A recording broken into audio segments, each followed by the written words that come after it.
Hey everyone, and welcome back to the channel. Every summer, we get hyped for Shark Week, right? We see great whites, tiger sharks, hammerheads, and we think, wow, the ocean is a wild place. But what if I told you that today's sharks are just a pale shadow of the real monsters that once ruled the seas? What if we could tune into a Shark Week from millions of years ago? Grab your life vests, because we're about to dive deep into a world where our modern-day predators would be the bait. Forget everything you think you know about scary fish. Let's rewind the clock, way, way back. We're talking about an era when the ocean was a real-life monster movie, 24/7. Today's great white shark is an apex predator, a perfect killing machine. But in the prehistoric ocean, it would be lucky to be an appetizer. The stars of this asterisk Shark Week, would make Jaws look like a goldfish. Let's start with the headliner, the undisputed heavyweight champion of the ancient seas, the Megalodon. You've probably heard of it, but the reality is more terrifying than you can imagine. We're not talking about a slightly bigger great white. We're talking about a shark that could reach up to 60 feet long, maybe even more. That's the length of a bowling lane, or 3 great whites lined up nose to tail. Its weight? Over 50 tons. Imagine a school bus, but it's a shark, and it's coming right for you. The name Megalodon literally means big tooth, and for good reason. Their teeth were the size of a human hand, 7 inches long, serrated like a steak knife. And they had 276 of them, arranged in 5 rows. Paleontologists estimate their bite force was the most powerful of any animal ever. It could crush a small car. We've found whale fossils from that era with huge bite marks on them, marks that perfectly match a megalodonous jaw. They didn't just bite their prey. They would ram them with incredible force, shattering bones before taking a catastrophic bite. There was no fighting back. There was no escape. This was the ultimate apex predator, a creature so dominant it literally shaped the evolution of whales, forcing them to grow larger just to survive. A modern orca or great white would be a snack for an adult megalodon. But the Megalodon wasn't the only star of this terrifying show.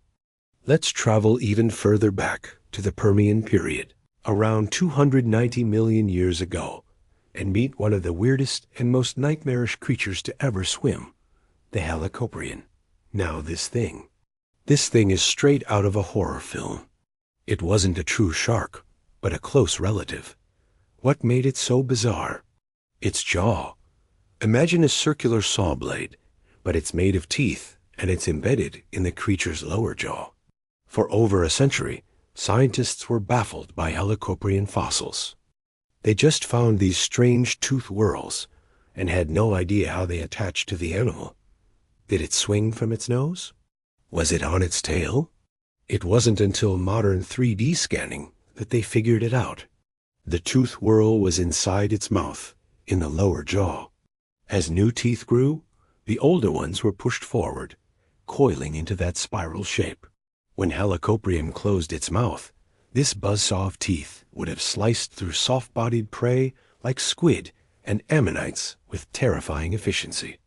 Imagine a creature swimming at you, its mouth opening to reveal a spinning blade of death. It's one of nature's most bizarre and brutal designs.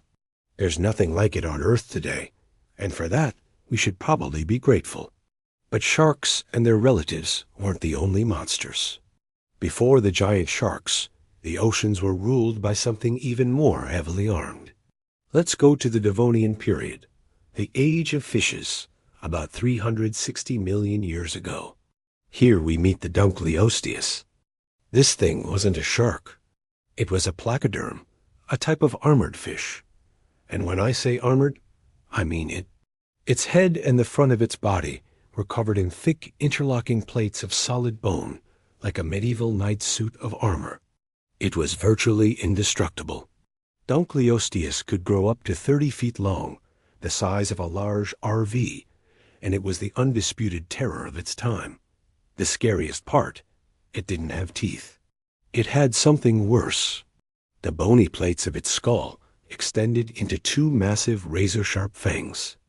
When it closed its mouth, these bony blades would shear past each other like a giant pair of self-sharpening scissors.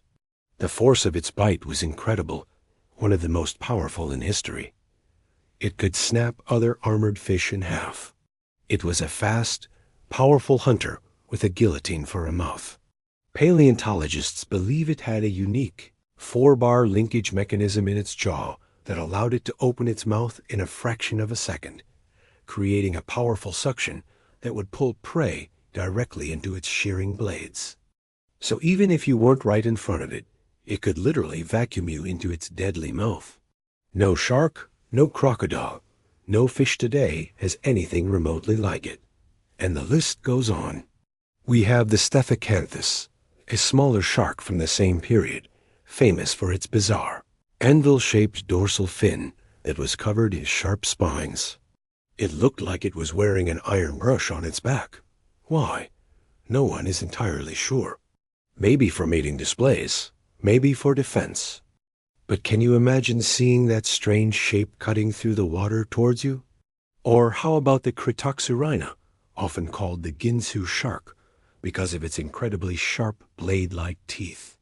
It lived during the time of the dinosaurs and was a top predator, big enough to hunt the giant marine reptiles of its day, like mosasaurs. It was fast, ferocious, and its teeth could slice through flesh and bone with ease. So let's put it all together. Imagine a Shark Week episode from the past. You wouldn't just be watching sharks hunting seals. You'd be watching a 60-foot-long Megalodon hunting 40-foot-long whales. You'd see the Helicoprion using its buzzsaw jaw to slice through schools of ancient squid. You'd witness the armored Dunkleosteus, a living tank with a bone-crushing bite, snapping other predators in half. The prehistoric ocean was a relentless, high-stakes battleground where size, armor, and brutal weaponry were the keys to survival. The dangers were on a scale we can barely comprehend today. Our modern oceans, for all their dangers, are tranquil ponds by comparison. The predators we revere today would have been mid-level players in these ancient ecosystems. A great white shark, the king of our current seas, would have to be constantly looking over its shoulder, trying to avoid becoming a meal for a bigger, meaner, and often weirder predator. It really puts things into perspective, doesn't it?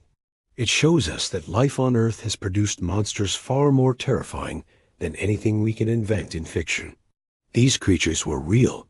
They swam in our oceans. They were the stars of a truly epic, truly terrifying Shark Week that played out over hundreds of millions of years. It makes you appreciate the relative calm of our modern seas, and it fills you with awe for the sheer power and terrifying creativity of evolution.